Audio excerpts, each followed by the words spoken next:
Greetings, Legionnaires! Jimmy here with a quick review in progress on Monster Hunter World. Now, this game is a big one, and I want to give it time. I want to be able to play through the entire thing before I give a verdict. What I can tell you guys right now is I absolutely love it, and I'm going to tell you why. So, this is my first Monster Hunter game, and it's always been a franchise that I just never got into because it was always maybe on the handheld or it started off on PS2 or whatever else, and I just never got to it. I just kind of was waiting, potentially for something to pop up, on the actual consoles themselves, like this generation of them, and really get into it. And boy, howdy, this game is right at home here. I think this is the perfect place for such a thing. So for people who aren't familiar with Monster Hunter, as I wasn't a few weeks ago, it's a game that can be broken down into a few parts. It's an oversimplification to call it this, but basically what you do is you kind of pick a weapon from a bunch of different weapons, you go out, you hunt monsters, you collect the materials from said monsters, you use that to upgrade your gear, collect some items in the world while you're out there in the world hunting, and then do it all over again, and again, and again, and again, and again. However, there's so much more to this game than just that. This game is just, it's so wonderful. It is completely addicting. This is the first game in a long time that I have literally had a hard time stepping away from. I am consistently staying up way too late playing this game, and I absolutely love it. It has a kind of Souls or Bloodborne style of combat in that it's a third-person perspective, and that you fight these kind of very powerful creatures. However, it kind of locks you into certain animations, so it's not as maybe tight as some of those other controls would be from those aforementioned games. But it's just so much fun to fight these creatures, and the game is, while punishing in certain ways, it doesn't really exhaust you in the ways that those other games might. So if you lose to a boss, you would faint and you have multiple tries at it, so you can go back out, find it again, and keep fighting it. And even if you lose completely and you fail a mission, you just say, hey, I learned from that. That's cool. I think I know what we can do next time. We can do this next time. As opposed to being completely disheartened and thinking, oh man, this is so horrible and I hate this. That's how those other games were for me. But this game, I love it so much. And I gravitated towards the longsword. That's probably what you're seeing right now. But I've been using that, and I've been using the bow from time to time. Those are the only ones so far, but there are 14 different weapons in this game, and pretty much any type of melee weapon, or if you want to have more of a third-person shooter feel to the game, there's a few different types of bow guns that you can use as well. So you have your bow, your light bow gun, and your heavy bow gun, and they just kind of provide different experiences, but kind of more of the third-person shootery thing. So if you're more like a Gears of War fan, like I am, those ones can be a lot of fun as well. But if you're more of an action fan, like Devil May Cry style stuff, then there's plenty of quick things like the dual blades or the longsword to kind of get in there, do some crazy things up close. And the differences, the feelings of all the weapons is what makes this game really stand out to me, is that there's a completely different experience from one weapon to the other, and switching between them in between hunts or even during a hunt, if you really are so inclined, is just so refreshing. It's like when I go to the bow for a bit and then I go back to the longsword, I think, man, I missed you. I really did. And it's just such an overwhelmingly fun experience to kind of play with these weapons and then say, hey, all right, how do I upgrade these weapons to hunt down specific monsters? And this is one of my favorite things about this. If anybody has heard me talk about games like this in the past, like Horizon Zero Dawn or Evolve or things like that, where you have these really fascinating, cool creatures and give them the love they deserve. So you have these hunter's notes that you can open up, and as you track a monster, as you hunt monsters again and again, you learn more about them. You learn a bit about their physiology, which parts of their body you can break off and use, what items you can get from them, and what they're vulnerable to and strong against. So you pick a monster and you say, hey, oh, that one's weak to water. I'm going to take my favorite weapon and put it in the water tree for it, because upgrading in this game, as opposed to other RPGs, you as a hunter don't necessarily upgrade your own personal stats that oh, you leveled up. It's more like you upgrade your armor and you upgrade your weapons to, fit what you need. If you want to have high defense, if you want to have resistance against fire or electricity, thunder, and picking a weapon that's really good against something that breathes fire. Maybe this thing's got a weakness to water, maybe it's got a weakness to poison, stuff like that. And then as you progress through the game, you start to get a little more tricky with things. You start utilizing traps like the pitfall or a shock trap to give you plenty of free hits on these gigantic beasts, and you start to use poison bombs and flash bombs and all these things where you can cause these ailments to the creatures that give you an easier time of laying on the damage, which is so gratifying because the hits in this game, everybody, they feel so good. It's so good, especially because I'm a longsword user, and they're kind of built to usually sever parts off a monster, specifically the tail, and that is one of my favorite things to do, guys. Like, when you finally cut off the tail of a monster, especially the Rathian, which is this big green wyvern, and it can breathe fire, but its most powerful attack, I think, is this poison tail, because it does this kind of somersault front flip, and if it hits you with it, you start taking poison damage, and if you don't use an antidote, that will kill you. But you cut off that tail, it doesn't have that move anymore, and that is fantastic. More games should have this. These bosses, unlike, the Souls games, again, I hate to keep comparing it to that, but that's just what I go back to.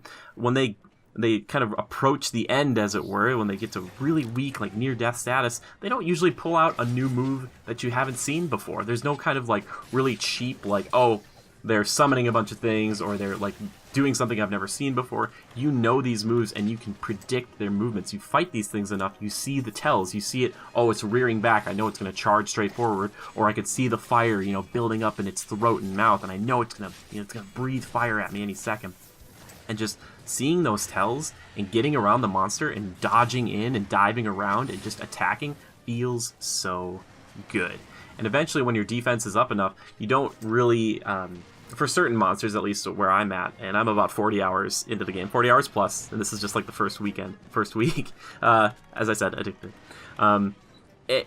It doesn't hit as hard usually, but even if it does, if these things do hit hard, they take away half your health, 3/4 of your health. There are a lot of different ways to replenish your health with items or the abilities that your Palico, your little cat friend, if you're playing solo or with 2 players, you have this little cat friend that can come up to you and heal you, which is great. But really, seriously, the strength of this game is playing in co-op. If you have another buddy, 2 buddies, 3 buddies, that's where it gets to the best parts. Now, the game does scale, so if you add another person in, these monsters are going to be stronger, their attacks are going to hit a little bit harder, and I believe their health is going to go up. That's just how it seems so far. So keep that in mind.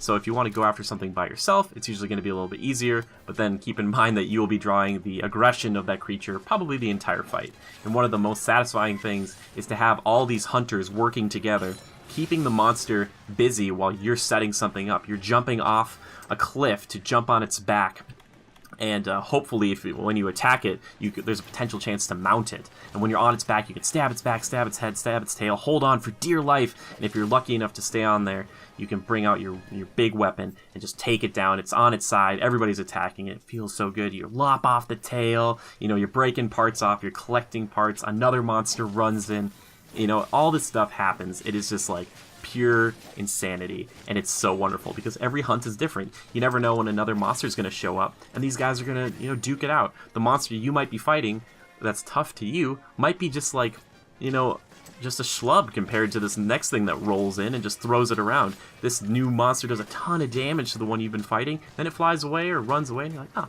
cool, I guess we're going to keep fighting. That helped out a lot. You did like 1,000 damage. Really appreciate that. Basically, I could go on and on. There's only a few setbacks to this game. Like I said, you can play alone. I think it's best to play with friends. I wouldn't say it's a drawback to play this game alone because it's still wonderful by itself. The story is serviceable. Nothing super crazy about that. There's a few technical things. There's, open world problems like clipping, some kind of stilted animations in the distance. The lip sync is atrocious in this game. But it's hard to find things that I really dislike about it. The hub world which you go into is just so creative and wonderful. It's got this jolly vibe to it. The whole game really does. It's just kind of happy, even though this isn't maybe kind of a morose thing to be doing, running out and hunting monsters, because you start to feel bad for these things. You're hunting this beautiful, big, powerful creature, and then eventually it starts limping away from you, and it's like kind of making these noises, and you're like, I gotta kill it. I'm so sorry.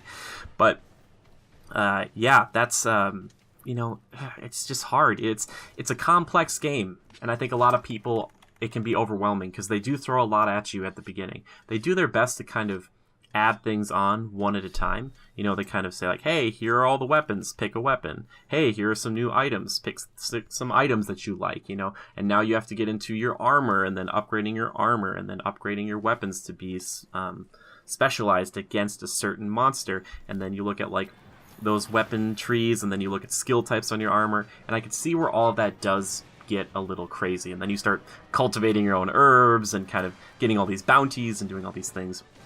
So yes, so the major drawbacks, some open world, like little minor issues, and it can be overwhelming at first. But that's at first, because once you start to get into it, that stuff starts to fade away. There's always something to be doing. It is a true dopamine rush. There's always something new to collect, to upgrade, to hunt. There's always something special going on.